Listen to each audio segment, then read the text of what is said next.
First ever factory outlet, Chandanagar, Mukunda Jewelers, opening soon. No making charges.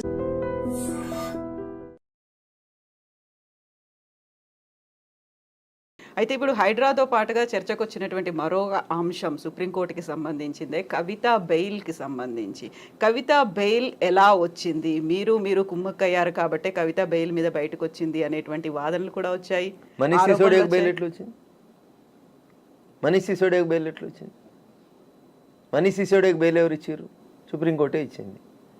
కవితకు bail ఎవరు ఇచ్చారు? సుప్రీంకోర్టే ఇచ్చింది. Manish సిసోడియాని BJP arrest చేసిందా? కవితను బీజేపీ అరెస్ట్ చేసిందా? ఒక పార్టీ ఇంకొక పార్టీ వాళ్ళని అరెస్ట్ చేస్తుందా? అవగాహన లేని వాళ్ళు రాజకీయ అవసరాల కోసం నోటికి ఏది వస్తే అది మాట్లాడుతూ ఉంటారు. ఇదే రాహుల్ గాంధీ గారు కేజ్రీవాల్ని అరెస్ట్ చేసిన తర్వాత కాంగ్రెస్ ఎంపీలు, ఆప్ ఎంపీలు, ప్రతిపక్ష ఎంపీలు అందరినీ తీసుకొని పోయి లిక్కర్ కేసు తప్పు, కేజ్రీవాల్ మీద పొలిటికల్ వెంజెన్సీ తోటి కేసు పెట్టిరు, వెంటనే బెయిల్ ఇవ్వాలి, ఇది దుర్మార్గమైన చర్య, ఇది బీజేపీ కక్ష సాధింపు చర్యతోటి కేసు పెట్టిరు అని ఎంపీలందరినీ తీసుకుపోయి జంతర్ మంతర్ కాడనో పార్లమెంట్ గేట్ కాడనో ధర్నా చేసిండు. మరి లిక్కర్ కేసు తప్పైతే, కేజ్రీవాల్ అరెస్ట్ తప్పైతే, మనోజ్ సిసోడియాకి బెయిల్ ఇచ్చుడు కరెక్ట్ అయితే కవితకు బెయిల్ ఇచ్చుడు ఎట్లా తప్పైంది?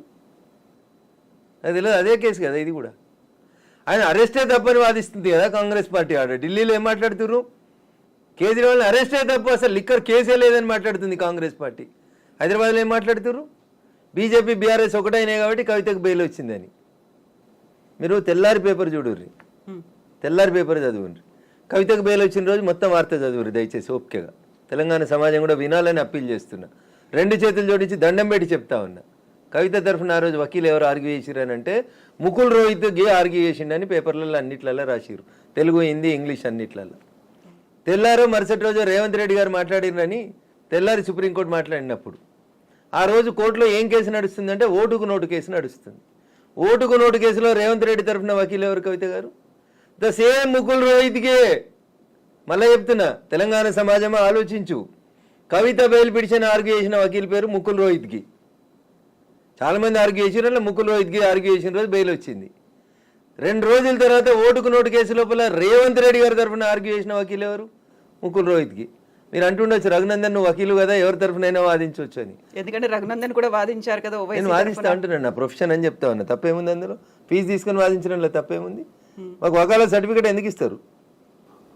ఇప్పుడు ఒకవేళ ఈ హైడ్రాకి సంబంధించి ఎవరైనా మిమ్మల్ని పెట్టుకున్నారనుకోండి, మా ఆక్రమణలు కూల్ చేస్తున్నారు, వద్దు హైకోర్టులో స్టే తీసుకురండి అని రఘునందన్ గారి దగ్గరికి వస్తే చేయండి నా కేసు. ఆ కేసు చేయండి. అండ్ కమింగ్ బ్యాక్ టు కవిత కేసుకి సంబంధించి రైట్, మనీష్ సిసోడియా బెయిల్ వచ్చింది, కవితకు బెయిల్ వచ్చింది. రేపో మాపో నెలకో 2 నెలలకు కేజ్రీవాల్ కూడా వస్తుంది. మీ ఢిల్లీ, మీ ఏఐసిసి నాయకత్వం లిక్కర్ కేసే తప్పు, కక్షపూరితంగా పెట్టిరని ఢిల్లీలో ఆర్గ్యూ చేస్తే, ఇక్కడ మేమిద్దరం కలిసినమని ఆర్గ్యూ చేస్తే కాంగ్రెస్ పార్టీ ఎట్లా నమ్ముతారు ప్రజలు? మీకు ఇంకొక మంచి మాట చెప్తే తెలంగాణ సమాజం ముందు ప్రశ్నను ఉంచాలి మీరు కూడా దయచేసి. కె కేశవరావు రాజ్యసభ సభ్యుడు, ప్రజలు ఓట్లేస్తే గెలవలే, టీఆర్ఎస్ పార్టీ బీఫామ్ ఇస్తే గెలవలే, ఇంకో 4.5 సంవత్సరాలు ఆయనకు పదవి లేదు, 1.5 ఏడాది పదవి ఉంది కేశవరావు అనేటానికి. ఆయన ఢిల్లీకి పోయిండు. ఈ పక్కన రేవంత్ రెడ్డి, ఈ పక్కన మల్లికార్జున ఖర్గే, ఇద్దరు నిల్చొని కండువా కప్పిర్రు. తెల్లారి కేశవరావు గారు స్టేట్మెంట్ ఇచ్చారు, రాజకీయాల్లో నైతిక విలువలు కాపాడాలని బీఆర్ఎస్ పార్టీ ద్వారా సంక్రమించిన రాజ్యసభ సభ్యత్వాన్ని గడ్డిపోసలేక అవతల వారేసి రాజీనామా చేస్తా అన్నాడు. గంటసేపట్లో రాజీనామా ఆమోదించేసారు, అయిపోయింది. ఎవరు వచ్చిర్రు ఆ రాజ్యసభ స్థానానికి? అభిషేక్ సింగ్ మన్వి గారు వచ్చారు. అభిషేక్ సింగ్ మన్వి ఎవరు? నాసంటి వకీలు, ఇంతకుముందు కాంగ్రెస్ పార్టీ తరఫున లోక్సభ సభ్యుడు. అభిషేక్ సింగ్ మన్వి కాంగ్రెస్ పార్టీ అభ్యర్థిగా కేశవరావు ఖాళీ చేసినటువంటి రాజ్యసభ స్థానానికి పోటీ చేస్తానికి వచ్చిండు.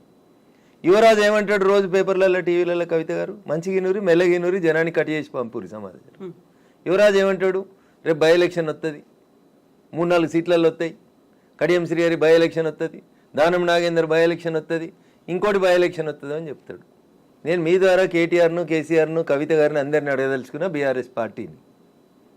కేశవరావు గారు ఖాళీ చేసిన బీఆర్ఎస్ ఎంపీ స్థానానికి కాంగ్రెస్ పార్టీ అభిషేక్ సింగ్ మన్వీని అభ్యర్థిగా పెట్టింది. టీఆర్ఎస్ పార్టీకి టెక్నికల్గా 38 మంది ఎమ్మెల్యేలు ఉన్నారు ఈరోజు అసెంబ్లీలో. మీరు క్యాండిడేట్ని పెట్టి, మీరు విప్పిచ్చి, మీ ఓట్లు మీకు ఎన్ని వచ్చినాయని లెక్క చూసి, కేశవరావు గారి లాగా పార్టీ మారిన 12 మందో 15 మందో ఎమ్మెల్యేలు ఉన్నారు కదా టీఆర్ఎస్ వాళ్ళు, వాళ్ళ మీద రెడ్ హ్యాండెడ్గా దొంగలుగా పట్టించి వాళ్ళ మీద యాక్షన్ తీసుకోవడానికి అవకాశం ఉండే కదా.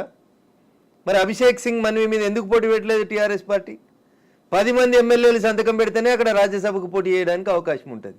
నీ మందలకి వెళ్ళి 15 మంది అడిదికి పోయారు కదా, ఆ 15 మందిని రేపు డిస్క్వాలిఫై చేపిస్తామని కోర్టులో కొట్లాడుతున్నామని స్పీచ్లు ఇస్తాడు కదా కేటీఆర్ అన్నట్టు. ఆయన కోర్టులో కొట్లాడేందుకు అభిషేక్ సింగ్ మన్వి మీద ఇంకొక ఆయనను పోటీకి పెట్టి ఒక విప్ ఇచ్చి నీ 38 మంది ఎమ్మెల్యేలు నీకు ఓటేసిరా వేయలేదా అని లెక్క చూసుకొని వేయకపోతే ఇలా డిస్క్వాలిఫై చేయమని స్పీకర్కి తెల్లారి దరఖాస్తు ఇవ్వచ్చా ఇరాదా కవిత గారు?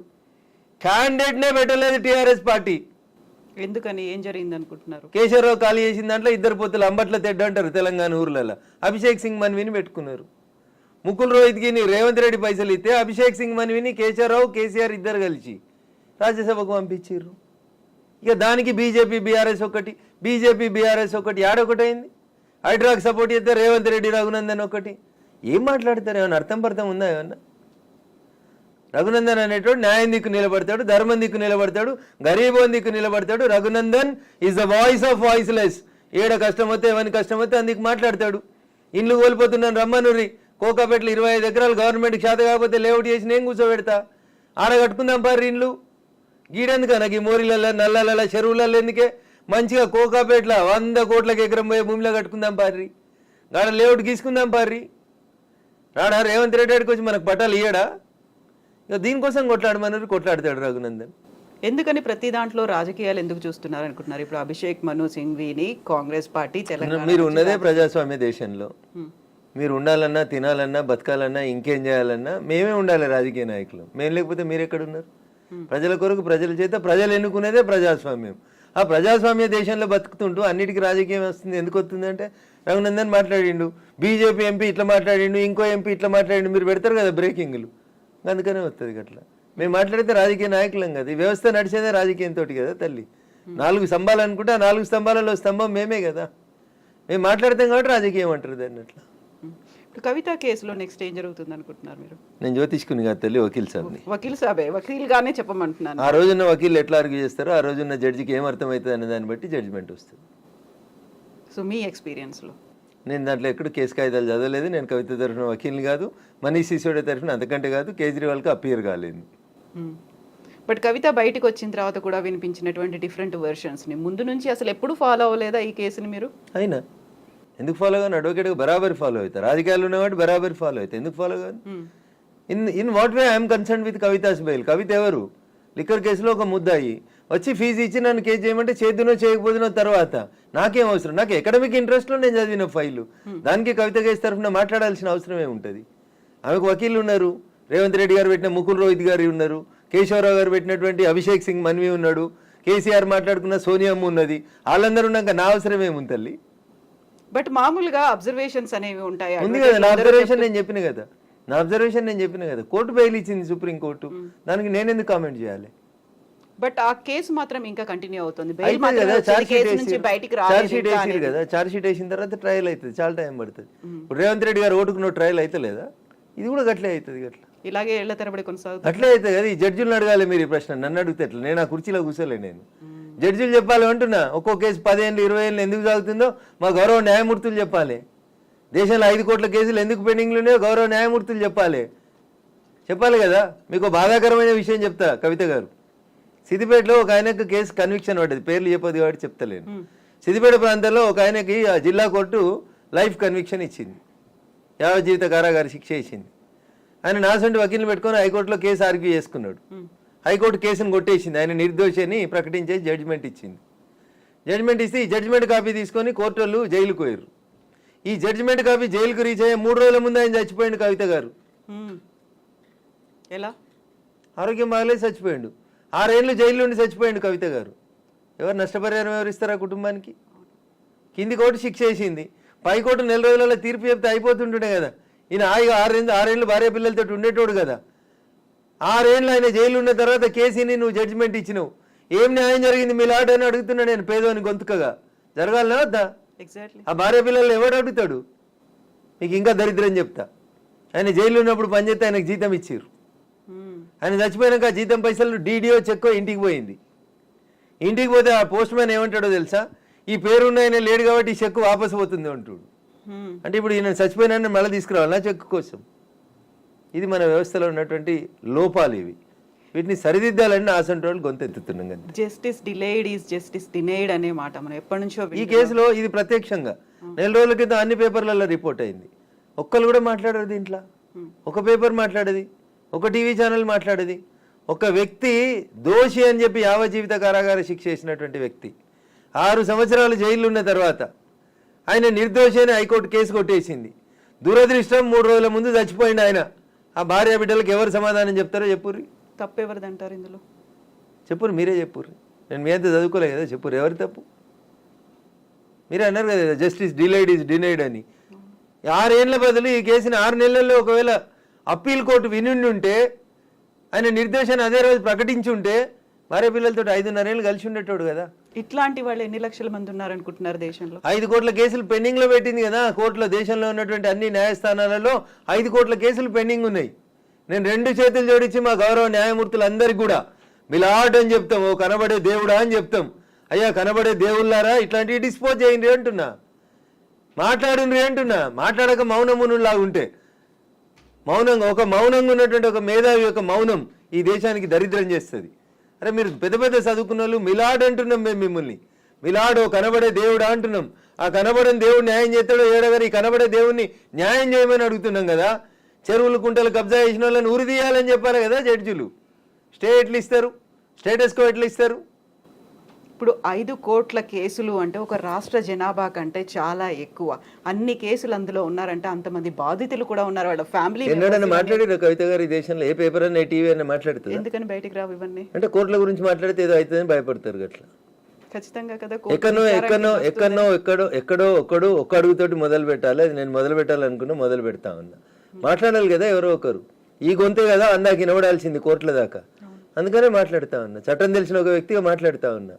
శిక్ష పడితే నాకు ఒక్కరికి పడనీరు, కానీ ఎవరికైనా న్యాయం జరగాలి కదా. కోర్టు ధిక్కారం కింద వస్తుంది. ఇది కోర్టు ధిక్కారం. నేను ఎందుకు ఎవరన్నా జడ్జిని భయపడేది? ఎవరన్నా జడ్జిని నేను ఏమన్నా పేరు పెట్టి తిట్టినా? ఇప్పుడు వ్యక్తిగతంగా మాట్లాడినా, జడ్జిమెంట్ మీద మాట్లాడినా? మా సిద్దిపేట నా పార్లమెంట్లో నా ఓటర్ ఒకటికి అన్యాయం జరిగింది. నేను మాట్లాడకపోతే ఎంపీ ఎవరు మాట్లాడతారు? కవిత గారు బరాబర్ నేనే మాట్లాడతా. పంపని జైలుకి ఏమవుతుంది?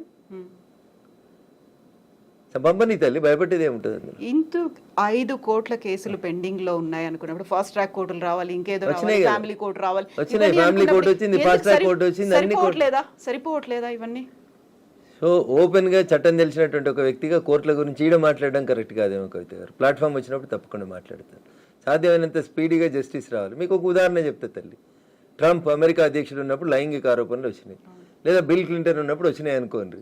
అమెరికాలో ఆయన అధ్యక్షుడు ఉన్నప్పుడే ట్రయల్ అయిపోతుంది, కేసు అక్విటల్ అని అవుతుంది, కన్విక్షన్ అని అవుతుంది. ఈ దేశంలో ఒక్క కేసు అన్నట్లు అయిందా కవిత గారు? రేవంత్ రెడ్డి గారు ఓటుకు నోటు కేసు ఎప్పటి తల్లి? 2015-16. ఇలా ఏడున్నాం, 24లో ఉన్నాం. ఇంకెప్పుడు అవుతుంది అది? మీ పిల్లలు పెద్దోళ్ళ స్కూల్ కోడ్ అందే కాలేజీకి పోయినాక అవుతుంది అది. ఈ మాట్లాడాలా వద్దా? నేను మాట్లాడొద్దా? నిజంగా మాట్లాడుతున్నాను. మరి మాట్లాడితే బాధ ఎందుకు? 100 మంది నిందితులు తప్పించుకున్న ఒక్క అమాయకుడు శిక్ష పడొద్దు అనుకున్నప్పుడు 5 కోట్ల మందిలో బోల్డ్ అంత మంది వాళ్ళ అమాయకులు అయ్యి ఉంటారు కదా, వాళ్ళ ఫ్యామిలీ మెంబర్స్ ఉంటాయి కదా. ఏళ్ల తరబడి కోర్టులో పెండింగ్లు అనేవి ఉన్నాయి అనుకున్నప్పుడు who has to pay that? Ayesha Meera case విన్నారనుకో. ఎగ్జాక్ట్లీ, అవును. సత్యంబాబు ఎవరినో ఒకరిని కన్విక్షన్ చేసిరు, పంపించేసిరు, అంతా అయిపోయింది. 6 ఏళ్ళు 8 ఏళ్ళు వాళ్ళ అమ్మ తిరిగి చెప్పులు అరిగినాయి, కాళ్ళు అరిగినాయి, అన్ని అరిగినాయి. ఆఖరికి సత్యంబాబు నిర్దోషాన్ని హైకోర్టు విడుదల చేసి నష్టపరిహారం కూడా చెల్లించారు. అంటే ఏంది? మీ ఇష్టం ఉన్న వాళ్ళని జైలు ఎత్తారు, మీ ఇష్టం ఉన్న వాళ్ళకి శిక్ష ఎత్తారు, మీకు నచ్చితే నష్టపరిహారం, నచ్చకపోతే శవాలను ఇంటికి పంపిస్తామంటే ఏంది కవిత గారు? అది కూడా చాలా జవాబుదారితనం లేదా? అంత ఈజీ జరగలేదు. జవాబుదారితనం లేదా? ఒక రాజకీయ నాయకులకి 5 ఏళ్ళకి ఒకసారి జవాబుదారితనం, కానీ టీవీ వాళ్ళకి, పేపర్ వాళ్ళకి, లేకపోతే అక్కడ కూర్చుంటే జడ్జిలకు జవాబుదారితనం ఉండొద్దా? నేను ఒక్కనే ఎందుకు రెస్పాన్సిబుల్? మీరెందుకు ఉండొద్దు రెస్పాన్సిబుల్? 4th ఎస్టేట్ అని చెప్పుకున్న మీడియా ఎందుకు రెస్పాన్సిబుల్ ఉండదు? సిద్దిపేట సంఘటన గురించి ఎందుకు మాట్లాడారు? ఎందుకు చూపెట్టారు టీవీలలో? ఈ హృదయ విదారకర సంఘటనలు చూపెడతానన్న జడ్జిల మనసు కరుగుతుందని ఎందుకు అనుకోరు మీరు? వాళ్ళకి తెలియదు అంటారా ఇలాంటి జరుగుతున్నాయనేది? తెలియదనే కదా ఇప్పుడు, తెలియదనే కదా నాసంటోడు మాట్లాడడం మొదలుపెట్టింది, తెలియాలనే కదా మాట్లాడుతూ ఉంది. హై ప్రయారిటీ కేసులని, లంచ్ మోషన్ పిటిషన్లని అప్పటికప్పుడు తీసుకొని ఇమ్మీడియట్ గా వస్తుంటాయి కదా జడ్జిమెంట్లు అనేవి. దురదృష్టకరం. ఇంతకంటే ఎక్కువ మాట్లాడడం నాకు కూడా ఇష్టం లేదు. ఆ లంచ్ ఏందో ఆ మోషన్ ఏందో నాకు తెలియదు. ఇన్కన్వెన్షన్ పొద్దుగాల 6 గంటలకు గులగొట్టుడు మొదలుపెట్టిరు, జేసీబీలు ఇటాచీలు పెట్టి. 2 గంటలకు లంచ్ మోషన్ ఏముంటుంది కవిత గారు? 6 గంటలకు మొదలైంది, 2 దాకా ఏమైనా మిగులుతుందా? అప్పుడు దాన్ని వినాలేందుకు పిటిషన్ని చేయాలేందుకు? ఏ రకమైనటువంటి మెసేజ్ పోతుంది సమాజానికనే దయించి గౌరవ న్యాయమూర్తులు ఆలోచించుకోవాలి. ఇంతకంటే ఎక్కువ నేను చెప్పగలిగేది ఏం లేదు వాళ్ళకి. కవిత బయటకు వచ్చిన తర్వాత తీహార్ జైలు ముందు ఒక మాట అన్నారు, అసలే నేను మొండిని జగమొండిగా తయారయ్యాను, వడ్డీతో సహా చెల్లిస్తాను అనే మాట. ఆ వార్నింగ్ ఎవరికి అనుకుంటున్నారు మీరు? వాళ్ళ నాన్నకు అనుకుంటుంది. ఎలా? 164 రోజులు బిడ్డ జైలు ఉంటే సూచి అందుకోలేదు కదా. బట్ రాగానే మాత్రం తను వెళ్ళింది కదా నాన్న. ఏడికి వెళ్ళింది? 2 రోజులకు పోయింది కదా. జైలుకి వెళ్ళి వచ్చినాక చక్కగా తండ్రి దగ్గరికి పోలేదు కదా. 2 రోజుల తర్వాత పోయింది కదా. బిడ్డ తండ్రి దగ్గరికి పోయింది, తండ్రి బిడ్డ దగ్గరికి రాలేదు సూచితందుకు.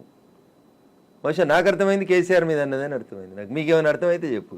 డాటర్ ఆఫ్ ఎ ఫైటర్ అనేది, ఆ తర్వాత టైగర్ ఈజ్ బ్యాక్ అనేది, ఇవన్నీ కూడా నినాదాలు, ఒక పెద్ద ఎత్తున క్యాంపెయినింగ్, ర్యాలీలు అనేవి కనిపించాయి ఆ రోజు. కవిత రాజకీయ నాయకురాలు కాబట్టి ప్రతి ఇష్యూని రాజకీయం చేయాలనుకుంటుంది. జైలుకు వచ్చిన వాళ్ళందరూ ముఖ్యమంత్రులు అవుతారని ఆశ ఆమెకి ఏమైనా జైల్లో జ్ఞానోదయం అయిందేమో నాకు తెలియదు. ఆ సెంటిమెంట్ ఉన్నట్టుంది కదా. అదే నేను అందుకని ఏమైనా జ్ఞానోదయం అయిందేమో అని అనుకుంటున్నా కవితమ్మకు. ఆ కవితను పోయి ఈ కవిత ఇంటర్వ్యూ చేసినప్పుడు అడుగుర్రి ఈ ప్రశ్న, అప్పుడు ఏమైనా సమాధానం వస్తేమో చూద్దాం. సో జగమొండిగా తయారైంది కాబట్టి ఇంకా ఎక్కువ ఫైట్. వారు మొండి అయితేంది, జగమొండి అయితేంది తల్లి, వారి గురించి నాకెందుకు? మా పార్టీ ఆమె కాదు, మా నాయకురాలు కాదు, నేను ఎందుకు మాట్లాడాలి ఆమె గురించి? ఆమె కష్టాలు ఏదో ఆమె పడుతుంది, పీతే కష్టాలు పీస్తాయి. నాకెందుకు తల్లి ఆమె కష్టాల్లో? నాకెందుకు బాధ? In what way I'm concern? బీజేపీకి కవిత అరెస్ట్కి సంబంధం ఏంది? అదే కదా ప్రధాన ఆరోపణ. ఎవరి ఆరోపణ? ఆడలేక మధ్యలో ఓడింది అన్నట్టు ఉంది. చేసిన దందా, బ్యాంక్ అకౌంట్లు, సెల్ ఫోన్లు, వాటి ఫార్మెట్లు మార్చడు అన్నీ జనమంతా ప్రపంచం అంతా చూసిరు కదా. పసలేని కేసు, కక్ష గట్టి లోపల వేశారు అనేది పుట్టని సిబిఐ వాళ్ళతో మాట్లాడుకొని, ఈడీ వాళ్ళతో మాట్లాడుకొని మాకేం సంబంధం చెప్పు? సిబిఐ ఏమైనా నరేంద్ర మోడీ గారు వచ్చిన తర్వాత ఈ దేశంలో వచ్చిన వ్యవస్థనా? కాదు కదా. సిబిఐ చాలా సంవత్సరాల నుంచి ఉంది కదా. భారత రాజ్యాంగం కోరుకున్నట్టు భారత ప్రజాస్వామికవాదులంతా తెచ్చినట్టు ఒక చట్టం. అది మేము తెచ్చినామా? మాకంటే ముందున కాంగ్రెస్ వాళ్ళే తెచ్చిరు కదా దాన్ని.